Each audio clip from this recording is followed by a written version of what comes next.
This is Dream Power Radio, the place where your dreams turn into reality. Here is your host, Debbie Spector-Weissman.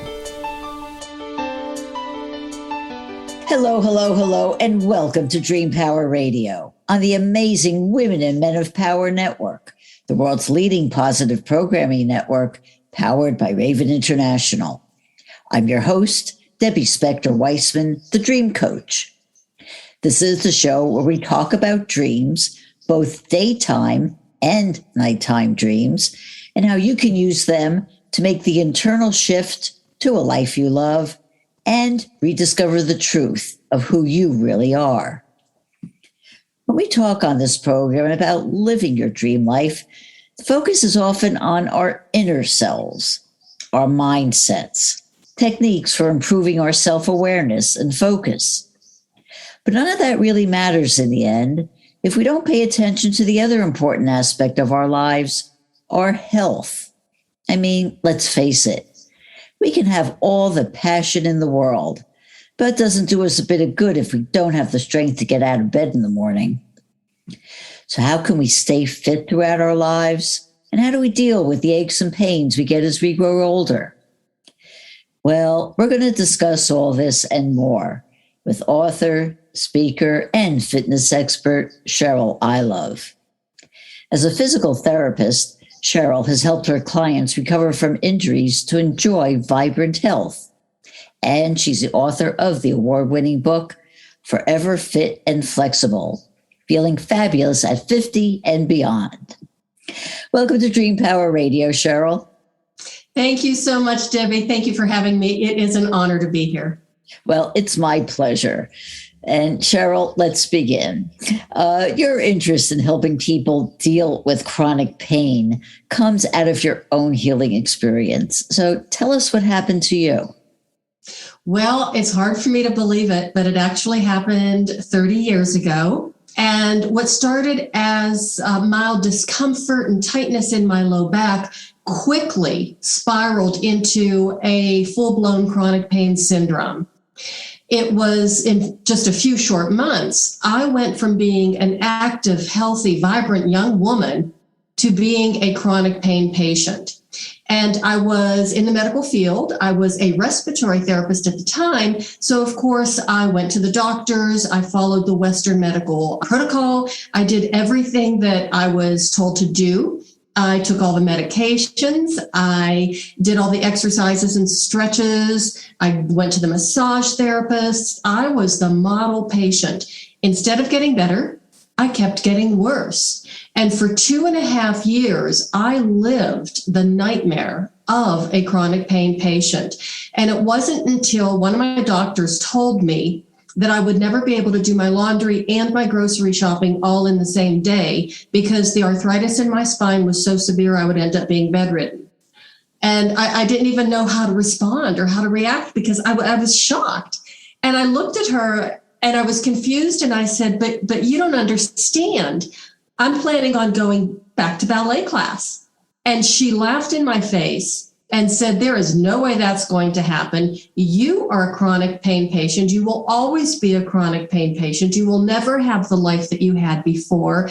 And forget about ballet class. You're too old anyway. Ballet is for teenagers. And she knew my plan was to try and get into physical therapy school. And she said, forget about PT school. You cannot do it. You are way too injured. You are too broken. And even if you could, you are way too old. And I was 36 at the time. So I went home, I hit rock bottom because it was like, okay, this is what my life is going to be. And a few days later, my fighting spirit, I don't know what it was. I just heard the word no. This is not you. You are not going to have this kind of a life. You deserve so much better. I had a dream of what my life was going to look like as I, went through my life journey. And this was not a part of it. So what I did was I fired all of my healthcare professionals, my medical team, much to their chagrin, because they knew that without their help, I was going to be injured even worse. And it's like, well, no, I think I'll take my chances. I stopped taking all the medications. I stopped doing the exercises and the stretches that the PTs had given me because they weren't working. So I just went back to the very basics of how we learned to move when we were children. So how did we learn? We just explored movement. We explored our environment. When we fell down on our face, it was like, okay, that doesn't work, so let's try something different. So I would get down on the floor every single day and try and figure out how I could move. I had a background in Pilates and dance, so I would dissect the Pilates exercises and just do bits and pieces of them and realized what movements were helping me feel better, which movements were exacerbating my pain. The only other thing I did was I added acupuncture, and in about 9 months, I was pain-free. I will admit I was stiff. I was heavy. I was heavier than I had ever been in my life because I hadn't been moving. And just a few months after that happened, I did get accepted into physical therapy school, and I graduated from PT school just 3 months shy of my 40th birthday. So apparently I wasn't too old for PT school. No. And it's everybody's benefit for sure. Let me ask you this, though. You mentioned acupuncture, and there are other healing modalities that we've come to get from the East, Reiki, yoga even. And I remember when I was a little kid, these things were just totally unheard of. But now, they've gotten a lot more acceptance. I mean, even when I was little and you said yoga, it was like, oh, weird, that's strange, that's woo-woo, that's crazy. But it's more commonly accepted now. But why do you think that Western medicine is really opposed to accepting any of these modalities to incorporate them into Western medicine, which of course has its own positive benefits as well? Well, thank goodness. I think that has changed over the years. And, again, like you said, when you were a kid, when I was a kid, I never even heard of the word yoga. I mean, I grew up in a small steel town in Western Pennsylvania, and, that was just not part of, life. And then, of course, 30 years ago, when I went through my chronic pain syndrome, this is really kind of funny. The very first time I went to acupuncture, I was just so embarrassed. I didn't want anybody to see me because, again, it was woo-woo. Everybody poo-pooed it. It was just something that, didn't work according to the Western medicine model. However, it had been around for thousands of years. And I was so desperate. I was in so much pain. I was willing to try it, but I just didn't want anybody to see me walking into that acupuncture clinic. It was like, oh my gosh, my reputation as a medical professional. But as the years have gone by, I think there's been a lot more acceptance. And now I graduated from physical therapy school in 1996.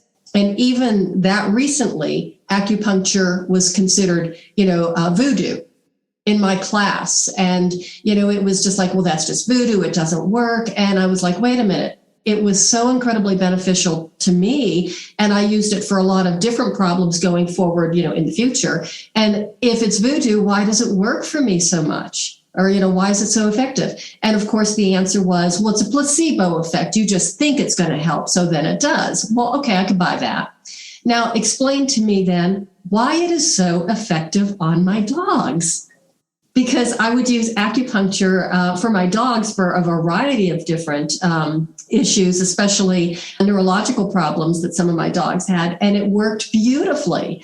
And that stumped them. And finally, the answer was, well, they think they know that you think it's going to work, so they believe it. And I'm like, okay, now we're really reaching for, we're really grasping at straws here. But since that time, even in my practice as a physical therapist, I've had physical therapy students come through because they knew that I did alternative methods. I did in my clinic, I did Pilates and something called Feldenkrais. And I even used a lot of the principles of martial arts. So they actually are now including into a lot of medical schools and physical therapy programs. They are including alternative medicine modalities. So they are exploring it and being more accepting of it. And I'm telling you, magic really happens when you can combine the Western medicine model and the Eastern medicine. It's just absolutely beautiful because, if I have chest pain, I really want to go to the MD and say, okay, make sure this isn't something serious. Once that's cleared, it's like, good. Okay, now I'm going to my alternative practitioners and then, eliminating the problem completely. So for somebody who is suffering from chronic pain, what advice would you give them to start? Well, the first thing I want to tell you is please do not give up. When I went through my pain syndrome, the first thing they did was take away my hope, and they made me they put that label on me. I was a chronic pain patient. It doesn't matter how long you've experienced chronic pain, you can heal from it. There are so many modalities, like you already said, out there that you can try. What works for one person does not necessarily work for another. There is no such thing as one size fits all. But as you said, we have this incredible plethora of alternative medicine and modalities out there that we can try.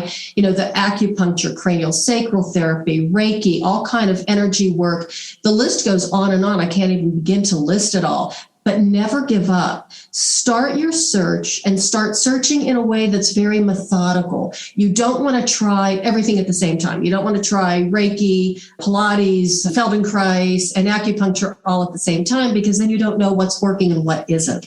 Mm-hmm. So the first thing is don't give up hope. The second thing is keep an open mind. And the third thing is do your research and keep looking. The body has an incredible capability to heal. It just needs the right environment to do so. Wonderful advice. Then there's the rest of us. People like me who consider themselves healthy, but we all suffer from a condition that no one can avoid, aging. Is it possible to stay healthy and fit as we grow older? Absolutely. And, aging is part of life.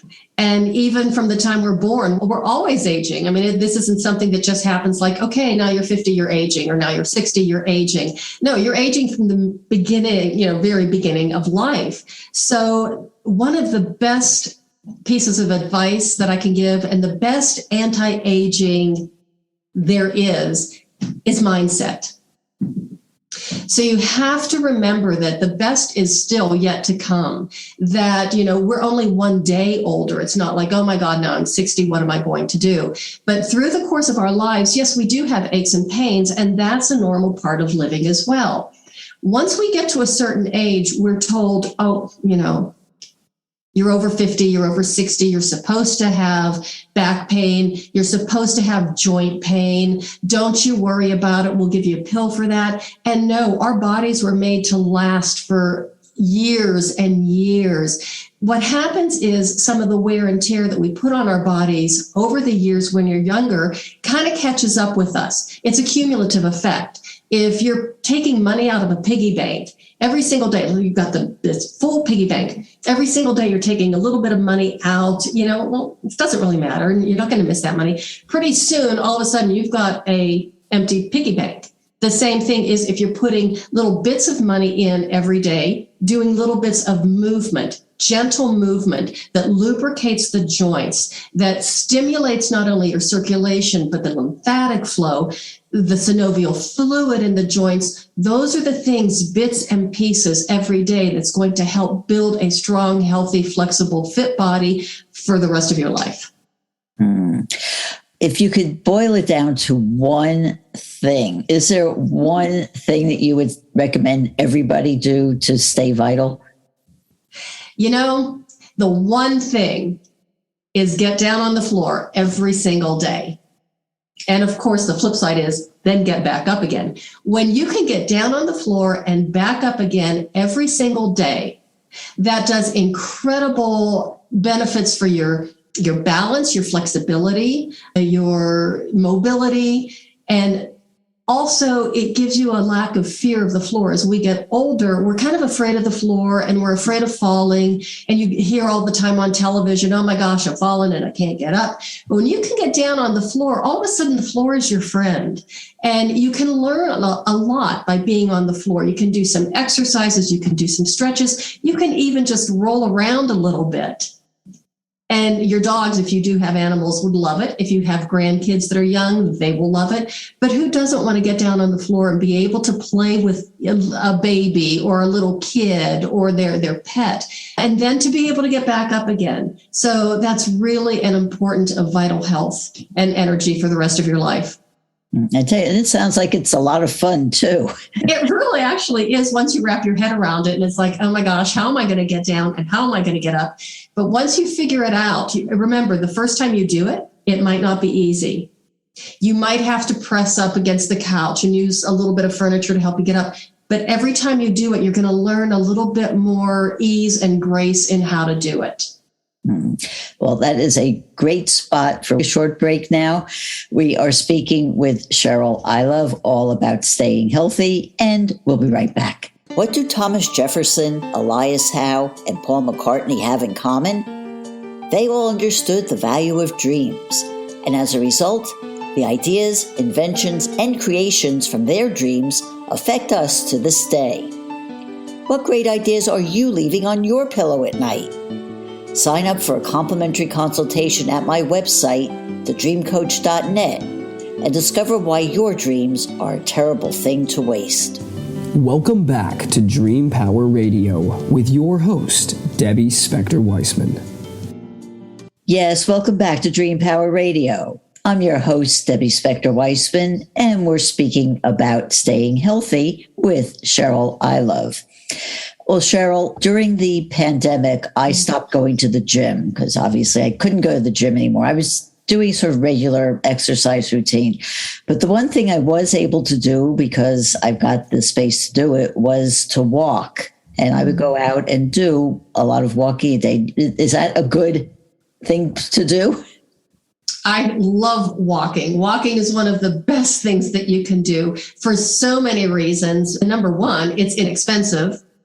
Everybody can do it. You know, you always have a space. You can walk your neighborhood. If the weather's bad, you can even walk around the house. But walking is the mother lode of exercise, especially when you change like the surface that you're walking on, because that really gets your nervous system interested in what you're doing. And it really helps train your balance and your flexibility even more. So I would also recommend to vary your walking trail. Like if you go the same path every day, shake it up a little bit and go the opposite direction, because your mind and your body gets used to, it's something called habituation, doing the same thing over and over. And then it's going to be less interesting to your body, to your mind, to your brain, to your nervous system. So you want to all just vary your route and change it up a little bit.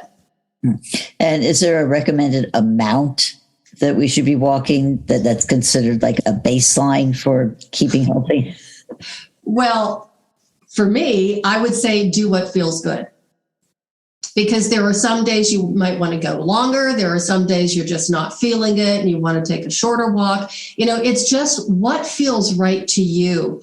So what I encourage my clients to do is, you know, they are their own expert because they know their body, they know themselves better than anybody else. And if I say, okay, go out and walk 35 minutes or 45 minutes, then they're doing what I tell them to do instead of doing what they want to do and what they could do. So they think, well, I should do this, I should do that. And it's no, do what you want, do what feels right to you, as long as you love it. For example, I had a lot of clients who were going to spin class and they hated it. And I'm like, well, then why are you doing it? And they says, well, it's supposed to be good for me. Well, do you love it? No. There are other things that you can do that you are going to love. So find something that really rocks your boat, something that really works for you.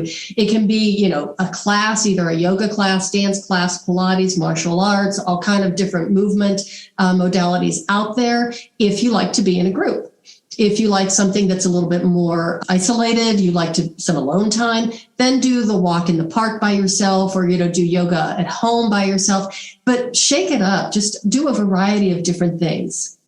Good advice.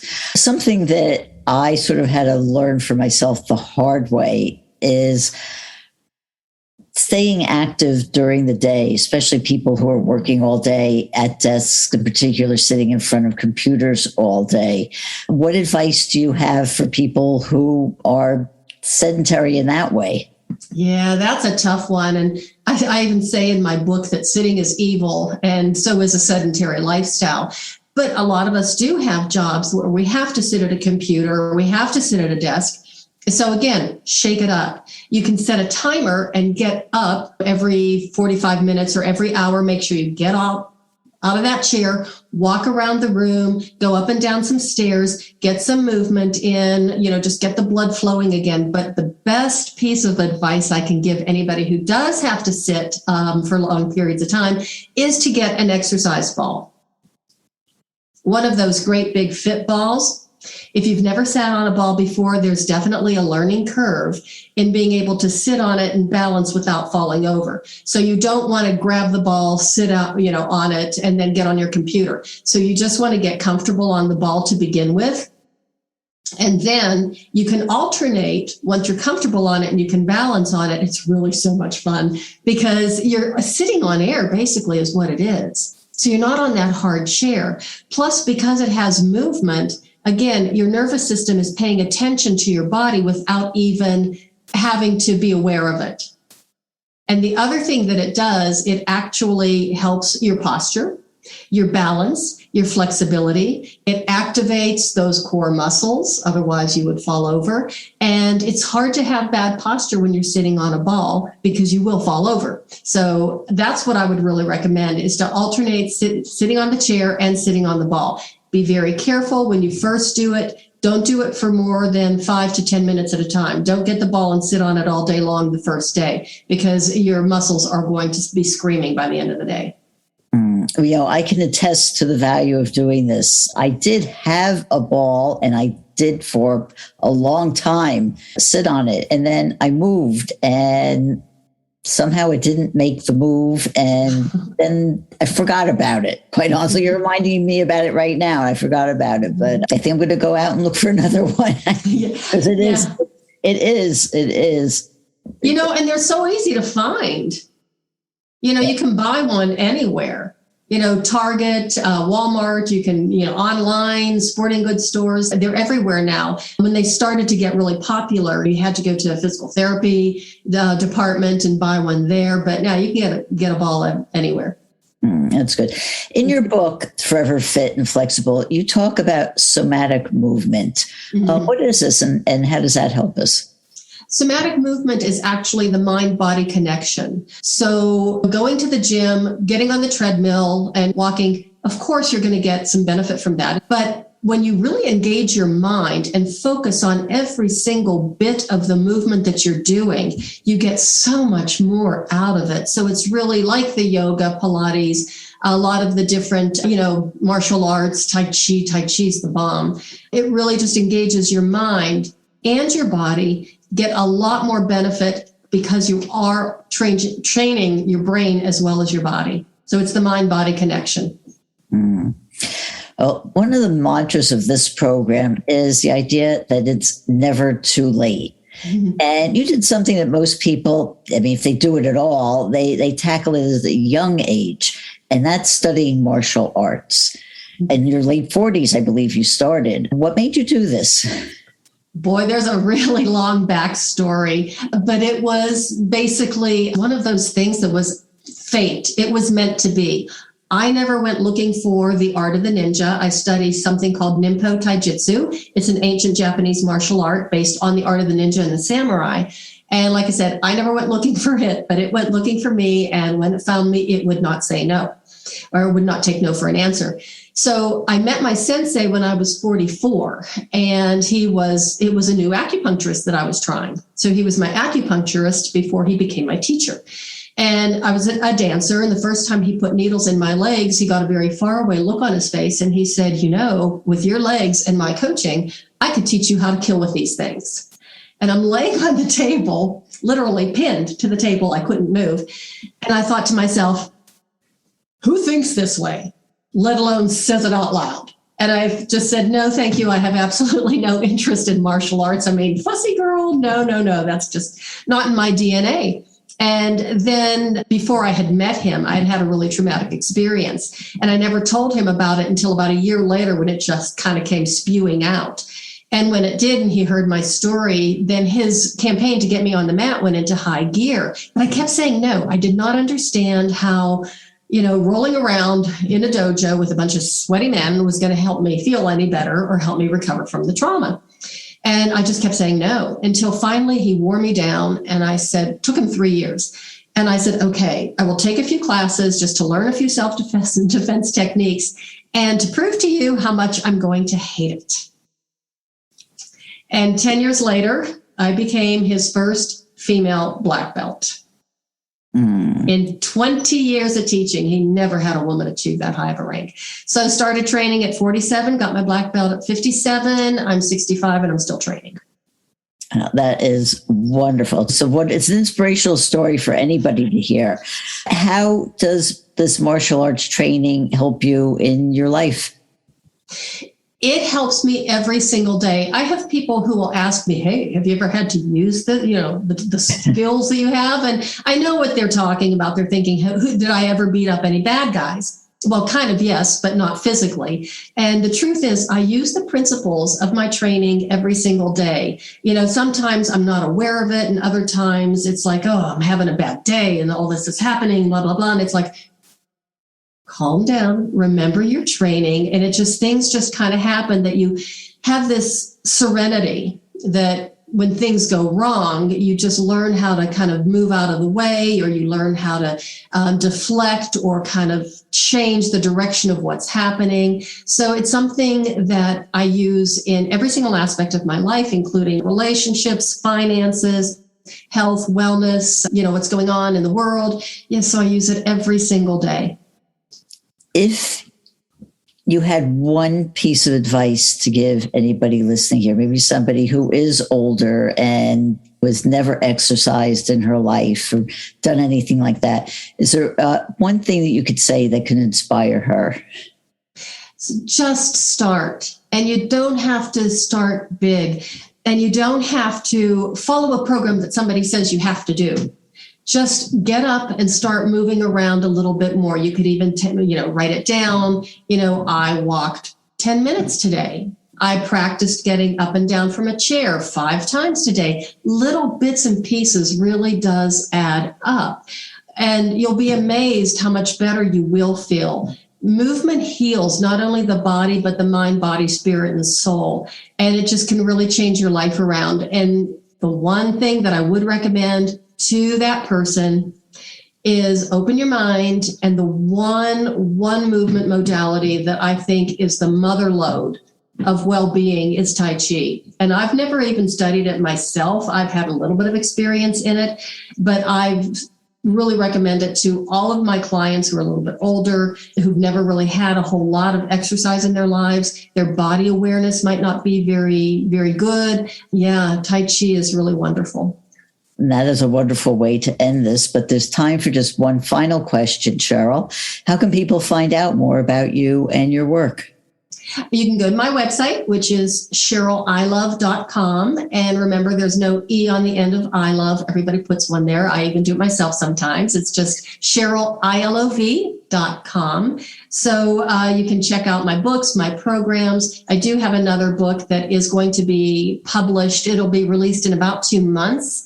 And that is my memoir of my journey into martial arts. So the title of that is The Reluctant Ninja: How a Middle-Aged Princess Became a Warrior Queen. And I am working on a follow-up book that's Secrets of the Warrior Queen, so I can share a lot of the principles that I said get me through my day. A lot of people, especially women, do not want to spend 17 years in a smelly dojo with a bunch of sweaty men to learn some of the things that I've learned, and I can understand that. So I'm going to put the principles in a book so they can actually use these techniques and these principles in every single aspect of their lives. Well, Cheryl, thank you so much for being on Dream Power Radio today. We've been speaking about staying healthy with author and speaker Cheryl Ilov. I hope you've enjoyed today's program. If you have, Please tell all your friends, follow me, and drop a positive review on your podcast site. Until next time, this is Debbie Spector Weissman saying, sweet dreams, everybody. You've been listening to Dream Power Radio with your host, Debbie Spector Weissman. For more information on Debbie or to sign up for her newsletter, go to dreampowerradio.com. This has been Dream Power Radio on the amazing Women and Men of Power Network, the world's leading positive programming network, powered by Raven International.